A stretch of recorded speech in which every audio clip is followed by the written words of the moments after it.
from where you stand, what you do, the quality of conversations you've had, pedigree, can you walk us through how, from both gender, both sides, how you can identify a person not to do life with? That is broad. I mean, it is very broad. Yeah. Because, it takes too many things. And the sad truth about this question is that sometimes in a relationship, because emotions are high, there's fantasy. All right. So we say that at those points, or in a relationship, butterflies are still flying. But eventually, the butterflies will settle in marriage. Yes, sir. So the things that... You now step into reality. You step into reality stage. So the things you should have seen, but you did not see because emotions are high, the butterflies are flying, you will eventually see them. Wow. Yeah. So sometimes it takes a lot of attention, a lot of patience to be able to identify the red flags and really name them. Well, for what they are. For a woman, or let me say, if I'm to put myself in that vicinity, right? What should if I see this, what are the things I should see that would make me know that I can't do life with this person? Someone that doesn't have what he's chasing, so to say, someone that doesn't have a vision. No vision. Powerful. No vision. Nothing is chasing you. You're not chasing anything. There's nothing flowing through your veins aside blood. There's no, nothing is waking you up apart from, There's no passion, no vision. Yeah. I don't think any woman should do life with that kind of man. Powerful. Because marriage is a place where, two people are coming together to actually chase something. If you're not chasing something, marriage is boring. Yes. Marriage is boring. Yes. So, okay, if we're now married, what should we What should we be doing? What should we be talking about? What should we do? So, someone who doesn't have a vision, something is pursuing. I don't think any woman should do life with that kind of person. Wow. Basically. Because what you're pursuing frames your discipline, frames your character, frames your mindset. So why should I be loyal to my wife? Why should I be intentional with my family? It's not because of vision, basically. So a man who is not chasing anything. You want to speak from the perspective of the man? Yes. So I feel that for a man, if I were to be getting married now, all right, what are the things I'm going to consider? I feel in recent time, all right, things like kindness, and these are things we've played down on in marriage. Kindness. Things like kindness will take priority over beauty, over curves. Yeah, because the world around us want us to believe that you get front, you get back. You can't sabi cook. That surely you are a wife material. But I mean, I haven't spent years married myself. Things like kindness, because those are the things we really value. Kindness, patience. Yeah. And this may sound a little selfish, but someone who really loves me. Because see, I feel that when men wants to pick the choice of a wife, they don't consider, does this lady love me? They consider who they love. They consider who they love. But on the long run, what you need is not really somebody you love. It's someone that loves you. Wow. Yes, sir. Is that what you need is not somebody you love? But because that other person too wants someone that loves them. Okay, sir. So I feel that that's the balance. Yes. That the person must also love you. I'm saying, like, for the average guy now, the decision is based on, okay, I love her, I like this, I like that. Stop there. But now, it shouldn't stop there, because most times guys don't consider, does she love me? Yeah. How does she really feel about me? Let's say there's no money, all right, take all of this. That's what you're gonna know. Yeah, will she be there? with me, because in our marriage, I mean, when we got married, eventually there was a phase we had where, things were pretty bad. At some point we had to, eat our children's food and all of that. But she was children's food. Yes. The baby's food. Cereal. Baby, please, you have eaten enough. Possibly not also eat a little bit. Took it like golden moon. Yes, sir. We just add it, and she was there. We ate it together. Did your love grow stronger in that season? Yes, sir. In fact, those were the moments that built us. That now, it doesn't matter. Yeah, and that's what I'm trying to say, that you need to also pick someone that you love, because, for example, sir, during COVID was when marriages in this country went to major test. Yes, the stats shows it. Yes, sir. When the legal year resumed after COVID, that's true. There were diverse divorce petitions. Yeah, because people were kept in the same house, the same room, and they just felt like, forced to be with each other. Like, what are we? Finally, they were coming to the realization of what they married, and I think many people escape what they married through work. Yes, sir. And that's so powerful, sir. Yes, sir. That's beautiful. They burn themselves out at work. Yeah. So they can escape the reality of who they have married. Yes. Powerful. Yes, sir. Wow.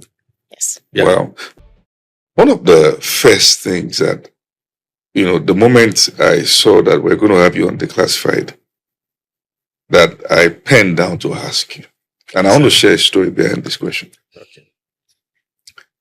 Years ago, I was in an event where I saw a man that was in his old age, but sick and frail. The wife was feeding him. And right there around that table, he received at least 5 dirty slaps. Wow. You could see the disdain. In fact, she slapped him so hard he threw up. Wow. So I've seen the issue of domestic violence from both sides. Yes, sir. I've seen women who get so abused to their clothes to be torn by the husband, sent out, ridiculed, embarrassed publicly. What should, I'm going to ask you from the perspective of the lady, then I ask from the perspective of the man. What should a woman do if she finds herself in the midst of domestic abuse? In the midst of domestic abuse? Yes. A man, or she's married to a man who is abusing her. The first thing is consider life. Yes. Life. Domestic abuse has a way there are boundaries of, what's it called? More like boundaries. The moment there's a slap today, we've slapped, we can go further. We can exert more, pressure, to prove a point. Yeah. And it has this rage it comes with. Yeah. So the first thing is life. Yeah. Consider life first. Leave the area, leave the vicinity. Yeah. Get out of there first. And this is so important because I know you also, beyond helping married couples, you also help young ladies choose rightly. Or have that wisdom when they are dating. How can a girl identify a potential abuser? Oh, it's always very obvious. Always very obvious. In their conversations. Relationships work this way, where you're going out with somebody, you're going to go through different day-to-day activities. How does this person act when he's angry? How does this person react to disappointments? How does this person react to frustration? And these are blueprints that you can see. If they're not conversations that you can sort in a relationship, you'll meet it in marriage. Powerful. And marriage has a way marriage is like a magnifying glass. It magnifies it all. Because now there's nothing to be careful about.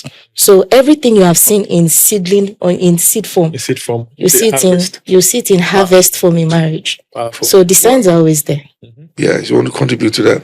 Yeah, I also feel that sometimes people ignore the signs, and that's what we call the butterfly stage in the relationship, when emotions are on the high, fantasy stage, so when emotions are on the high and they can almost see the handwriting on the wall, particularly at the beginning stages of relationship. They also choose to ignore. Sometimes people keep believing it will get better. He will change. And we've had, maybe situations where people change, but they are very rare situations. The probability is very low. Very low. Yeah, very, very low. So I wouldn't really advise that anyone should go on a lifelong journey on a probability that is probably... I mean, that's what the relationship is for. Mm-hmm. It's not a training ground, so to say. Powerful. It's more like an interview. You're coming to, okay, how can we work? Can our values aligning? Mm-hmm. Are we good with what we are saying? Okay, if we are good, then let's make it forever. Let's go ahead. Powerful. It's a rehearsal of marriage. And if it is not working, we can say, all right. So if the rehearsal is not working, then why go to the final stage? What's it called now? Like producing the movie itself. Yeah. It's not working. What about for cases of girls who feel that I've stayed single for so long, no man came around, and now that this person is here, I don't know if I let him go, I don't know if somebody else will come. What about that kind of? I mean, this is usually one of the major reasons why people get married. Do marriage wrongly because of that pressure. And it's really a painful thing for a woman to go through that phase because of the pressure that comes with it and all. But then it's still that it's the way we've grown up, seeing marriage as the ultimate, fulfillment for a woman. A woman shouldn't have to live with that pressure that marriage is everything. I must get married at a certain age, and this is what makes us make that kind of mistake of choosing wrongly, even when you can see the signs. It still doesn't justify choosing wrongly. Yeah, it doesn't. I feel it is just best to just get it right once and for all, because if you choose wrongly, you will still, come back to a point where you just feel like this thing is not. It's your marriage. It's your life. Yeah. And this is forever. Yeah. You still have to take your time. This thing you're saying about marrying someone who loves you. Yes, sir. I think one of the mistakes that people have made in that regard is the assumption that once it is the will of God, there's no point checking other things. Oh, it is the will of God, it's the will of God. There's no point, and then they ignore all the things. But do you think attraction plays a major role in terms of longevity of a marriage? Yes, it does. Attraction is, very, very, very vital, because I feel the issue with the will of God is that people marry people they don't love in the claim that God said so. And they hope that they will fall in love with the person later. Wow. Yes, sir, but we found out that sometimes it doesn't happen. Because, how do I even explain this? When people get saved, their minds didn't get saved. True. So this is what I mean. If I used to like a fair lady before I gave my life to Christ, became a believer, I still love fair ladies. So if you give me a dark girl, that is not my spec. Yeah. Do you understand what I'm trying to say, sir? You can relate, right? We're both married to But do you understand now? Yeah. So people now ignore their preferences. Yeah. Because God said so. I mean, that's just religion. And the point now is, did God say so? Yes, because we need to even question the hearing. Because why I'm asking that is because before I got married to him, right, I liked a certain kind of guys, and I discovered it was not what I liked. It was what religion taught me to like. And that's so powerful. So for me, yes, I liked guys. You can't look fine, and I would like you. She loves ugly guys. The guy has to be ugly, because people like me, cleanly shaved. We are bad boys. Yes, sir. So when I heard God that this was my husband, I knew I heard God. Yes, you can't wear fitted clothes around me. For the first sir, yes, sir. I was SU. I was no makeup, so, no hair. I knew you before you got married. Yes, sir. I used to sneak into their meetings. Wow. Yes. I just love to attend services where I would not be recognized as a pastor. Wow. So then she was pastoring in Moro. Yes. Yes, sir. So yes, I just go there, just sit down, wear my cap, sometimes come with short knicker, yes, around neck, and then just sit down. And I'm hearing this for the first time. Yes. I was the kind of guy I wonder about. I say, when you see this kind of boys, avoid them. He was not. I cried when I heard God that he was my husband. And I have to say this, particularly looking at the fact that he was popular on campus. Yes, he was. Gorgeous. That was exactly why I did not want. What kind of a man do you call gorgeous? Oh my God. That was the reason why you didn't want. I didn't want him. I told him no, instantly. Yeah. So could it mean that people get married based on their religious inclination? Oh yes, sir. And only to get into the marriage and then you're not satisfied. You just start seeing what you now like. Yes, sir. Then your spouse starts, you start resenting your spouse. Yes, you said yes to the spouse. You went after the spouse. Are you saying that there are people who are in marriages right now and they live every day through with regret? Oh yes, Plenty. A lot. Plenty. The most Christian brothers married because the lady's tongues is hard. Yes. And her skirts were very long. This lady can pray well. Yes. Let me marry her. But when you marry, eventually you will understand it is beyond prayer. It is. Prayer is powerful, but to make marriage work, it is not just prayer. So this is what religion teaches. That prayer substitutes wisdom. And the Bible we claim we are quoting, they're not substitutes, they are partners. Yeah. Wisdom and spiritual growth, prayer and counsel, they are together. Yeah. They are partners. So we shouldn't take one and leave the other. No. For those who are living every day in regret, what should they do? That's a very powerful question. Now, let's just pick up from here that one of the things we need to really emphasize, that the things that make marriage work are not the things people focus on mostly. Actually. We have found out in our things that makes marriages work. Yes, sir. Are not the things people focus on. No, sir. Yes, sir. In fact, there are specific things that people ignore. That those are the core when it comes to marriage working. And we've had conversations around this, myself and my wife. In our counseling rooms, we've seen people who, because most times the problem or what you think is the problem is not always what the problem is. Yes, sir. So marital problem masquerades as something else. So until you open the veil, you now find what the real problem is. The issue is. For example, something as simple as intentionality. Yeah. I mean, this is what we have discovered. You're not attracted to her because you don't like the way she looks.